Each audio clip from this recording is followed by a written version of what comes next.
اللہ رب العزت فرماتا ہے کلو نفس ذائقۃ الموت، ہر نفس کو موت کا مزہ چکھنا ہے۔ موت کسے کہتے ہیں؟ موت یعنی روح کا جسم سے جدا ہو جانا، اس کو موت کہتے ہیں۔ اللہ رب العزت نے انسان کو ایک ناپاک نطفے سے پیدا کیا، پیدا کرنے کے بعد دنیا میں بھیجا اور دنیا سے کچھ دن زندہ رکھ کر کے پھر اپنی بارگاہ میں بلا لیا۔ اللہ رب العزت نے بلا لیا تو ہمارا پیدا ہونا، دنیا میں رہنا، پھر قبر میں چلے جانے کا مقصد کیا ہے؟ کسی مقصد سے تو پیدا کیا ہوگا ہمیں اللہ رب العزت نے، تو اس کا مقصد قرآن نے فرمایا کہ جن اور انسان کو جو پیدا کیا گیا ہے وہ عبادت کے لیے پیدا کیا گیا ہے۔ عبادت کو اگر آج کے اصطلاح میں سمجھا جائے، عبادت کا مطلب یہ ہے کہ ہم امتحان دینے آئے ہیں۔ یہ دنیا امتحان گاہ ہے، اس میں امتحان لیے جاتے ہیں۔ اب یہ کہیں گے امتحان کا مطلب ایک مثال کے ساتھ میں سمجھاؤں گا کہ دنیا امتحان گاہ ہے، ہم اس میں امتحان دینے کے لیے آئے، تو آپ یہ اعتراض کر سکتے ہیں کہ جب ہم اسکول میں پڑھائی کرتے ہیں، اسکول میں جاتے ہیں، تو ہمارا امتحان تب ہوتا ہے جب ہم پڑھ لیتے ہیں، جب ہم کچھ پڑھ لیتے ہیں۔ لیکن دنیا جب امتحان گاہ ہے تو شروع سے ہمارے لیے امتحان گاہ ہے۔ تو ہم نے پڑھا کب؟ ہمیں پڑھایا کس نے؟ ہم امتحان دے کس چیز کا؟ تو اللہ رب العزت نے ہمیں بھیجا ہے تو پڑھا کر کے ہی بھیجا ہے۔ عالم میثاق، عالم ہے، بے شمار عالم ہے، لیکن ان میں ایک عالم ہے عالم میثاق، اور دوسرا عالم ہے عالم شہادت، اور تیسرا ہے عالم برزخ۔ عالم میثاق وہ عالم ہے جس میں اللہ رب العزت نے تمام روحوں کو پیدا کیا، اور عالم شہادت اس دنیا کو کہتے ہیں۔ یہ جو دنیا ہے یہ عالم شہادت ہے، اور عالم برزخ جو ہے وہ قبر کے اندر ہے، یعنی مرنے کے بعد جہاں روح رہتی ہے وہ عالم برزخ۔ اللہ رب العزت نے جب تمام روحوں کو پیدا کیا تو پھر روحوں کو پڑھایا، روحوں کو سمجھایا، تمام روحوں کو اکٹھا کیا، اور رب قدیر نے فرمایا الست بربکم، کیا میں تمہارا رب نہیں ہوں؟ اس وقت اللہ رب العزت نے درس دیا تمام روحوں کو، کیا میں تمہارا رب نہیں ہوں؟ تو سب سے پہلے جس روح نے کہا تھا بلا، کیوں نہیں، تو وہ پیارے آقا صلی اللہ علیہ وسلم کی ذات تھی۔ پیارے آقا صلی اللہ علیہ وسلم کی روح نے کہا تھا بلا، کیوں نہیں، تو ہی ہمارا رب ہے۔ تب اس کے بعد تمام روحوں نے یہ وعدہ کیا کہ ہاں ہم تیری ہی عبادت کرتے ہیں، ہم تجھی کو رب مانتے ہیں۔ اس کے بعد اللہ رب العزت نے ان روحوں کو پڑھایا، بتایا کہ میں تمہیں دو چیز دیتا ہوں۔ سب سے پہلے کہا کہ عبادت میری کون لے گا؟ تو تمام روحوں نے کہا کہ اللہ رب العزت ہمیں عبادت دے تو عبادت دے دو۔ تمام روحوں نے عبادت قبول کر لی، انسان ہو، جنات ہو، زمین ہو، آسمان ہو، چرندوں پرندوں، سب نے اللہ رب العزت کے اس فرمان کو ترنت ایکسپٹ کر لیا۔ اس کے بعد اللہ رب العزت نے کہا کہ اب وہ روحیں کون سی ہیں جو عشق کی آگ یعنی میری محبت اور میری عبادت دونوں لے۔ اب اس وقت تمام روحیں خاموش ہو گئی کہ اب ہم نے عبادت لے لی، ہم عبادت تو کر سکتے ہیں لیکن عشق اور محبت اور پھر اللہ رب العزت کی عبادت، یہ دونوں کام ہم سے نہیں ہو پائیں گے۔ تو اس وقت اگر کسی نے ایکسپٹ کیا تھا کہ اللہ رب العزت ہم عشق اور محبت کی آگ لیں گے، تو وہ پیارے آقا صلی اللہ علیہ وسلم کی ذات تھی، یعنی انسانوں کی ذات تھی۔ تو وہ انسان کی روح نے عشق اور محبت اور عبادت دونوں چیزوں کو لیا تھا۔ اس کے بعد اللہ رب العزت نے تمام چیزوں کہا کہ تم سب عبادت کرو، اور عبادت کرنے کے ساتھ ساتھ تم انسان کی خدمت بھی کرو۔ اب دنیا میں دیکھ لیجئے فرشتے ہیں، وہ بھی انسان کی خدمت کرتے ہیں۔ کیسے؟ آپ کے کاندھوں پر فرشتے بیٹھے ہوئے ہیں، وہ آپ کے نیک اعمال لکھ رہے ہیں، برے اعمال لکھ رہے ہیں، یہ ہماری انسان کی خدمت تو ہی کر رہے ہیں۔ اللہ رب العزت نے جتنی چیزیں بنائی ہیں وہ انسان کی ہدایت کے لیے بنائی ہیں، انسان کے لیے بنائی ہے۔ یہ زمین بنائی، اب اس پر انسان رہ رہا ہے، کس کے لیے؟ انسان کے لیے بنائی۔ یہ مکان، یہ پتھر، یہ سب جو بنائے انسان کے لیے۔ کیوں؟ اس لیے کہ انسان نے دو چیزیں لی، ایک عشق و محبت اور ایک عبادت، اور باقی چیزیں جو ہیں انہوں نے عبادت لی۔ تو ہر چیز عبادت کرتی ہے، ہر چیز، لیکن انسان عشق و محبت بھی کرتا ہے، انسان عبادت بھی کرتا ہے۔ اب عشق و محبت جب اللہ رب العزت نے دی تو اس وقت یہ وعدہ کیا تھا کہ تمہیں جو محبت کرنا ہے، عشق کرنا ہے، یہ اللہ اس کے رسول سے کرنا ہے۔ لیکن جب اللہ نے سب کو عطا کی، اب دنیا کے اندر جب بھیجا، پڑھا دیا، اس کے بعد پھر دنیا میں بھیجا امتحان دینے کے لیے۔ اب ہم دنیا میں امتحان لیں، اب تمہیں دنیا میں بھیجا گیا، ہر چیز کو دنیا میں بھیجا گیا۔ اس لیے تو کہا گیا 18,000 سے زیادہ عالم ہے۔ تو ہر عالم میں ہر چیز کو بھیجا گیا ہے. اب ہر کوئی عبادت میں لگا ہوا ہے. اب انسان اور جن جو ہیں یہ بھی عبادت میں لگے ہوئے ہیں. اب ان کی عبادت کے طریقے الگ ہیں، لیکن اب اللہ رب العزت نے چھوٹ دے دی کہ اب تمہیں جو میں نے حکم دیا اس پر عمل کرو یا نہ کرو، اب میں حساب اس کا بعد ملوں گا. جس طریقے سے ایگزام ہوتا ہے تو ایگزام میں آپ کو پرچہ دے دیا جاتا ہے، اس کے بعد میں اب آپ کو اختیار ہے جو چاہو لکھ کر کے آؤ، چاہے سوال کا جواب لکھو یا نہ لکھو، لیکن آپ کو جو ٹائم ہے اس تک آپ کو بیٹھنا ہے. اسی طریقے سے دنیا میں اللہ رب العزت نے امتحان کے لیے بھیجا. اب امتحان میں جیسے ہی دنیا میں بھیجا فوراً امتحان نہیں ہوتا ہے، بلکہ جب بچہ بالغ ہو جاتا ہے اس کے بعد امتحان شروع ہوتا ہے. یعنی وہ 15 سال عمر کے دیے ہیں بالغ ہونے کی، وہ پڑھنے کے لیے دیے ہیں. جیسے ایگزام ہال میں ہوتا ہے جب پرچہ دے دیا جاتا ہے اس وقت 15 منٹ پڑھنے کے لیے ملتے ہیں کہ آپ پیپر کو پڑھ لو، سمجھ لو، اس کے بعد جب آپ حل کرو. اسی طریقے سے اللہ رب العزت نے بھی یہی کیٹیگری رکھی کہ آپ کو ہاتھ میں دنیا میں آ گئے، یعنی امتحان گاہ میں پہنچ گئے. اب تم جب امتحان گاہ میں پہنچ گئے اب تمہارے پاس بالغ ہونے تک یہ ٹائم ہے کہ آپ پڑھو، کہ آپ سیکھو آپ کو نماز کس طریقے سے پڑھنی ہے، آپ کو روزے کس طریقے سے رکھنے ہیں، آپ کو زکوٰۃ کس طریقے سے دینی ہے، آپ کو حج کس طریقے سے ادا کرنے ہیں، آپ کو پڑوسی کے حقوق کس طریقے سے ادا کرنا ہے، آپ کو جھوٹ سے کیسے بچنا ہے، حلال کو کیسے کمانا ہے، حرام سے کیسے بچنا ہے. یہ سارے سوالات پڑھ لیے، اور جب پڑھ لیے، جب سیکھ گئے، اب بالغ ہو گئے، اب آپ پر لاگو ہو گئے کہ اب آپ ان سوالوں کو حل کیجئے. اب اگر تمہیں سوال اب تم نے صحیح طریقے سے پڑھے، ان کو سمجھا، سمجھنے کے ساتھ میں اگر تم نے کیے تب تمہاری بھلائی ہے، تب تمہارا رزلٹ اچھا آئے گا. اب ایگزام دینے والے بھی 3 طریقے کے لوگ ہوتے ہیں. ایگزام جب دیے جاتے ہیں تو ایگزام جب دینے والے ہوتے ہیں وہ 3 طریقے کے لوگ ہوتے ہیں. ایک وہ لوگ جو بڑی محنت کرتے ہیں، بڑی محنت و مشقت کے ساتھ محنت کرتے ہیں کہ مجھے پاس ہونا ہی ہونا ہے، اور نیچے نمبروں سے نہیں بلکہ فرسٹ ڈویژن، ممتاز، اعلیٰ، اس طریقے سے ہونا ہے. دوسری کیٹیگری کے وہ لوگ ہوتے ہیں جو کہتے ہیں کہ مجھے فیل نہیں ہونا لیکن پاس ہونا ہے، تو وہ ایسی ہی محنت کرتے ہیں کہ اس میں پاس ہو جائیں. اور تیسری کیٹیگری کے وہ ہوتے ہیں کہ مرضی مولا ہے، اللہ چاہے گا تو پاس ہو جائیں گے ورنہ نہیں. وہ ایگزام میں ایسے جاتے ہیں، وہ لوگ فیل ہو جاتے ہیں. جب انسان دنیا میں رہتا ہے تو اس کا دنیا میں اب لوگ دیکھیے اسی طریقے کے ہیں. اب جو لوگ اپنے رب سے ڈرتے ہیں تو وہ ہمیشہ اللہ کی عبادت کرتے ہیں، ہر وقت اللہ کے ذکر میں رہتے ہیں. انبیاء کرام کو دیکھ لو، ولیوں کو دیکھ لو، ہمیشہ اللہ کے ذکر میں رہتے ہیں، کہیں اللہ کا عذاب نہیں آ جائے، کہیں ہم یعنی فیل نہیں ہو جائیں. کچھ لوگ وہ ہوتے ہیں جو سوچتے ہیں کہ مجھے فیل تو نہیں ہونا ہے، پاس تو ہونا، لیکن محنت کم کرتے ہیں. وہ ان میں سے وہ دیکھ لیجیے جو علماء ہیں، وہ محنت کرتے ہیں لیکن پھر بھی اتنا ذکر نہیں کرتے جتنے بزرگان دین اولیاء کرام کرتے ہیں. تیسری کیٹیگری وہ لوگ ارے دیکھا جائے گا جو ہوگا ایگزام میں، وہ آتے ہیں عام انسان. اب ہم اس میں سے آ گئے کہ اب ہمارا کیا ہوگا. اب وہ بھی ایگزام، اب ٹائم ختم ہوا، جب ٹائم پورا ہوا حضرت جبرائیل علیہ السلام آئے، روح نکالی، ایگزام ہال سے نکل گئے. اب ایگزام ہال سے نکلے، اب پہنچ گئے عالم برزخ میں. جب عالم یعنی قبر کے اندر پہنچے تو قبر کے اندر جب رزلٹ آؤٹ ہوتا ہے تو رزلٹ دنیا کا معمول یہ ہے کہ وہی دیکھ سکتے ہیں رزلٹ جس کو رول نمبر یاد ہوگا، اور اللہ رب العزت نے رول نمبر بھی رکھا ہے. اب وہ رول نمبر کیا ہے؟ جب قبر میں پہنچو گے تو پہلا نمبر کیا ہے؟ من ربو کا، تیرا رب کون ہے. اگر تمہیں رول نمبر یاد ہوگا تو فوراً کہہ دو گے ربی اللہ، میرا رب اللہ ہے. پھر دوسرا سوال، ما دینو کا، تیرا دین کیا ہے، تو فوراً کہہ دو گے دین الاسلام. اگر پڑھے ہوگے ایگزام صحیح دیے ہوگا دین الاسلام کہ میرا دین اسلام ہے. تیسرا سوال جب پوچھے گا ما کنت تقول فی ھذا الرجل، تم ان کے بارے میں کیا کہتے تھے. اگر ان کے بارے میں صحیح عقیدہ رکھتے ہوگے، ان کے بارے میں صحیح ہوگے، یہی کہتے ہوگے تو زندہ ہے واللہ، تو زندہ واللہ، میری چشم عالم سے چھپ جانے والے، تب فرشتے کہیں گے یہ پاس ہو گیا، یہ کامیاب ہو گیا، اب رزلٹ لگ گیا، نکل گیا. اسی طریقے سے اگر ایگزام صحیح نہیں دیا، جب ایگزام صحیح نہیں دیا تو اس میں پاس جب رزلٹ لوگے تو رول نمبر، جب تم نہیں بتاؤ کہ جب تم نے ایگزام دیا نہیں، تمہیں معلوم ہی نہیں ہے کہ ہمارا رول نمبر کیا تھا، ہم تو ایگزام میں گئے اور چلے آئے ایسے، تو پھر ہا لا ادری، تو کہ فیل ہو گئے.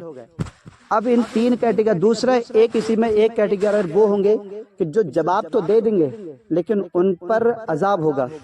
وہ لوگ وہ ہوں گے کہ جنہوں نے گناہ کیے ہوں گے، ان گناہ کی سزا ملے گی. اب یہ 3 ہو گئے. ایگزام میں بھی یہی ہوتا ہے، لیکن اب کچھ لوگ ایسے ہوتے ہیں کہ اب ہمارے یہ پڑوسی ہیں، ان کو ان کا پتہ چل جاتا ہے کہ ان کا رزلٹ کیسا آیا، ان کا رزلٹ کیسا آیا. ایسی دنیا میں پتہ چل جاتا ہے کہ فلاں کی قبر کے اندر کیا ہو رہا ہے، فلاں کی قبر میں کیا ہو رہا ہے. میں یہ آخری مثال دوں کہ حضرت مسلم بن عامر رضی اللہ تعالیٰ عنہ ہیں، یہ بہت بڑے اللہ کے ولی ہیں. تو یہ ایک قبرستان سے جب گزر رہے تھے تو قبرستان کے اندر ایک شخص بیٹھا ہوا تھا، وہ بیٹھا ہوا تھا جو قبر کھودتا تھا، لیکن جب قبرستان میں دیکھا تو وہ اس وقت اللہ اللہ اللہ کا ذکر کر رہا تھا۔ جو قریب میں رہتا ہے اسے پتہ چل جاتا ہے کہ اللہ رب العزت کیوں قریب کا رہتا ہے، تو اسے پتہ چل رہا ہے قبر کے اندر کیا ہو رہا ہے۔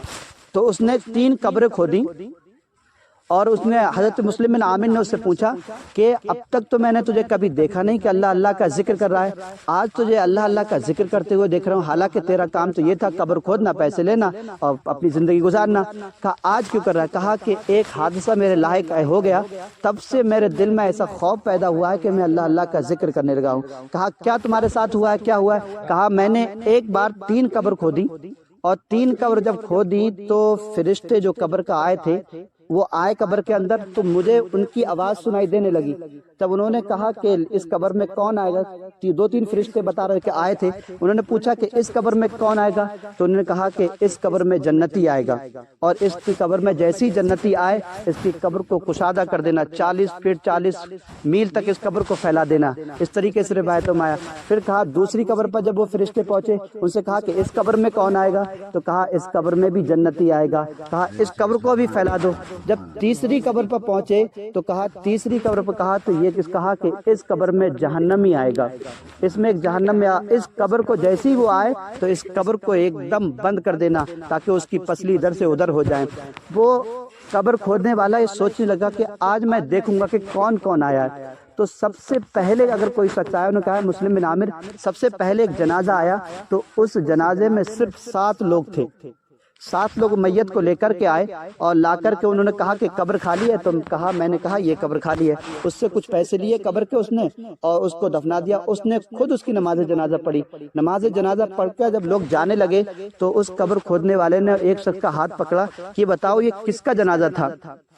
کہا کرے کیا کرو گے اس کا پوچھ کر؟ یہ کوئی غریب آدمی تھا، یہ بستی سے باہر رہتا تھا اور اس کو کئی دن سے اس کو کوئی دفنانے نہیں رہتا، تو ہم لوگوں نے اس کا کفن اکٹھا کر کے پیسے کر کے ہم بڑے لوگوں کے پاس گئے، امیروں کے پاس، انہوں نے کہا کہ غریبوں کے جنازے میں کون جائے گا، انہیں جاؤ ایسی دفن کرے آؤ۔ تو ہم 7 لوگوں نے اکٹھے کر کر کفن لیا اور کچھ پیسے آپ کو قبر کے دیے ہیں، بس یہ وہ شخص ہے۔ لیکن اس کی یہ خاصیت تھی کہ اس کے جو کمرہ تھا، اس کی جو خیمہ تھا، جس کا جھوپڑی تھی، اس کے اندر سے ہمیشہ قرآن مجید کی تلاوت کی آوازیں آتی تھی، ہمیشہ اللہ اس کے رسول کے ذکر کی آتی تھی، اور بڑے لوگ اس کو دور رکھتے تھے، بڑے لوگ اس سے بھاگتے تھے، کہا یہ ہمیشہ اللہ کا ذکر کرتا رہتا ہے، کیونکہ پیسے والوں کو اپنا گھمنڈ رہتا ہے۔ اسی طریقے سے کہا کہ یہ جنتی ہے، تو انہوں نے کہا مبارک ہو تمہیں کہ تم نے ایک جنتی کے جنازے کو کفن دیا، اسے دفن کیا۔ پھر دوسرا جنازہ ایک آیا تو اس میں صرف 4 لوگ آئے، 4 لوگ لے کر کے آئے۔ تو جب 4 لوگ آئے تو جب اس نے قبر میں جو جنازہ لے کر کے آیا، اس قبر کھودنے والے سے کہا کہ قبر خالی ہے، اس نے کہا ہاں قبر خالی ہے، کہا یہ قبر ہے، دوسری والی قبر، اس کو دفنا دیے، نماز پڑھی، اس قبر کھودنے والے نے بھی اس کی نماز جنازہ پڑھی۔ اس کے بعد پھر ان سے پوچھا کہ یہ جنازہ کس کا ہے، کیا اس کو جانتے؟ کہا کہ پتہ نہیں کس کا جنازہ ہے، لیکن یہ مسافر تھا، جب راستے میں آیا تو اس کی طبیعت خراب ہو گئی، 2-4 دن سے یہ ہماری بستی میں ہی تھا، اب اچانک سے اس کا انتقال ہو گیا، بیمار ہوا، بیمار ہونے کے بعد اس کا انتقال ہو گیا۔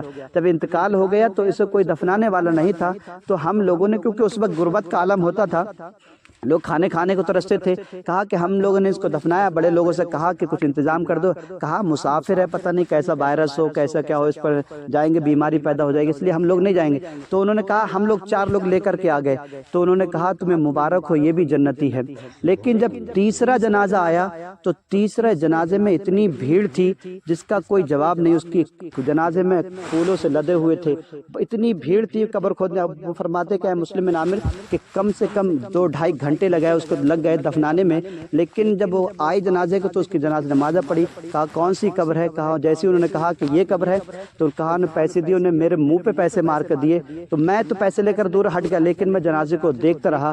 اور وہ جنازہ جب پڑھ کے جانے لگے تو میں نے پوچھا کہ یہ کون شخص تھا، تو ان میں سے کہا کہ یہ شخص نہیں بلکہ یہ عورت تھی جو اس وقت سب سے بڑا امیر آدمی ہے، اس کی بیوی تھی، اس کا انتقال ہو گیا ہے۔ تب اس نے کہا کہ اس کا اتنی بڑی بھیڑ میں اتنے لوگ آئے، کہا کہ یہ بتاؤ کہ اس کی کرتی کیا تھی، کیونکہ اس کی قبر جو ہے فرشتے آئے تھے، انہوں نے مجھے بتایا تھا کہ یہ قبر جو ہے جہنمی کی ہے، لیکن یہ جہنمی کی قبر میں اتنے لوگ کیسے آئے، اس کا ایسا کون سا عمل تھا کہ جس کو جہنم میں لے گئی؟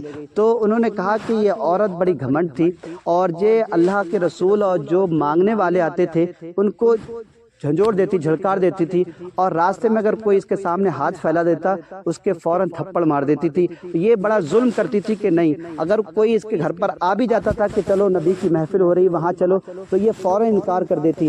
یہ مسلمان تو تھی لیکن خدا کے ذکر سے بڑی دور اختیار کرتی تھی، تو اس لیے اس کو بڑا ظلم ہے، یہ ظالم ہے، اس کو اپنے پیسے پر گھمنڈ تھا۔ تب انہوں نے کہا تھا کہ جب یہ قبر میں رکھی گئی تو وہ قبر کھودنے والا کہتا ہے کہ میں جب قبر کھودی تو جیسی قبر میں اسے لٹایا گیا، لوگ جیسی گئے ترنت قبر بیٹھ گئی، اور جیسی قبر بیٹھی تو ایک قبر سے آواز نکلی، وہ آواز مجھ سے صحیح نہیں گئی۔ جب مجھ سے آواز صحیح نہیں گئی تو میں نے اسی دن سے یہ عہد کر لیا کہ اب میں اللہ کے رسول کے ذکر سے غافل نہیں ہوں گا۔ اسی دن سے اللہ اللہ کا ذکر کرنے لگا، اللہ اللہ کا ذکر کیا۔ تو حضرت مسلم بن عامر فرماتے ہیں کہ کچھ دنوں کے بعد اس کا انتقال ہوا۔ جب اس کا انتقال ہوا تو اس کی قبر سے خوشبو کی خوشبو پھیل رہی تھی۔ فرمایا یہ کچھ اور نہیں بلکہ اس نے اپنا کام چھوڑ کر پھر اللہ اللہ کا ذکر کرنے لگا، اور اللہ اللہ کے ذکر کی وجہ سے ہی اس کی قبر بھی سنور گئی، اس کی آخرت بھی سنور گئی۔ یعنی یہ پتہ چل گیا کہ اگر نیک اعمال کر کے جاؤ گے، اچھے اعمال کر کے جاؤ گے تو تمہارا رزلٹ اچھا ہی اچھا آئے گا۔ جب رزلٹ اچھا آئے گا تو پھر تمہاری جاب جنت میں لگے گی، جہنم میں نہیں۔ اگر رزلٹ اچھا نہیں آئے گا تو پھر جاب تمہاری جہنم میں لگے گی، جہنم میں جلتے رہو گے۔ اس لیے دنیا سے جاؤ تو نیک اعمال کرتے ہوئے جاؤ، ایسے جاؤ کہ کوئی جب تمہارا جنازہ اٹھایا جائے تو پھر کوئی یہ نہیں کہے کہ کسی زمین کاٹنے والے کا جو جا رہا ہے، کسی منحوس آدمی کا جنازہ جا رہا ہے، یہ وہی ہے جو لوگوں کو ستا تھا، بلکہ ایسے بن کر کے جاؤ کہ تاکہ لوگ یہ کہیں کہ یہ کسی ایرے گہرے کا جنازہ نہیں بلکہ نبی کے عاشق کا جنازہ جا رہا ہے، جو زندگی بھر اللہ اللہ کا ذکر کرتا رہا، اس کا جنازہ جا رہا ہے۔ جب لوگ صدائے دیں گے تو تمہارے ہونے کی جنتی علامت ویسی ہو گئی، کیونکہ حدیث پاک میں پیارے آقا صلی اللہ علیہ وسلم فرماتے ہیں کہ اگر کسی جنازے کو یہ پتہ لگانا ہے کہ وہ جنتی ہے جہنمی، تو اس کے جو چاہنے والے ہیں، جو اس کے ماننے والے ہیں، ان کی جا کر دیکھ لو کہ وہ اس جنازے کی تعریف کر رہے ہیں یا برائی کر رہے ہیں۔ اگر تعریف کر رہے ہیں تو سمجھ لو جنتی ہے، اور اگر برائی کر رہے ہیں تو سمجھ لو جہنمی ہے۔ اسی دور میں جب ایک جنازہ جا رہا تھا تو پیارے آقا صلی اللہ علیہ وسلم کے سامنے جا رہا تھا، کہا کہ یہ شخص جنازہ جا رہا ہے، یہ بڑا ایسا تھا، یہ ویسا تھا، بڑا گناہگار تھا، یہ ظالم تھا۔ تو آقا نے فرمایا جہنمی ہے۔ پھر دوسرا جنازہ کہا کہ یہ جنازہ جا رہا ہے، بڑا اچھا انسان تھا، بڑا نیک سلوک کرتا تھا، لوگوں کے ساتھ بھلائی کرتا تھا۔ تب پیارے آقا صلی اللہ علیہ وسلم فرمایا یہ جنتی ہے۔ صحابہ اکرام نے عرض کی یا رسول اللہ ایسا کیوں؟